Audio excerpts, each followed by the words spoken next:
Gandang umaga mga ka-senior. Nandito po ako ngayon sa palengke ng Bulihan. Lumang palengke mga ka-senior. Wow, 30. Ayan, mura ng mangga oh, supin. Oh, 30 lang ang kilo mga ka-senior. Wow.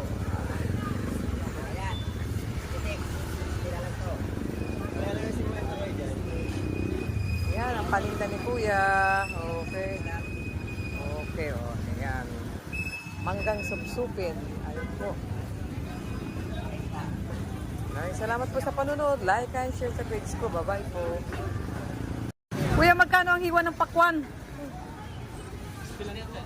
60 ang isang hiwa. Okay. Vlog natin, vlog. Ayan, dito lang po yan sa Bulihan Market sa Lumang Palengke. Ayan po yung mga pakwan. 60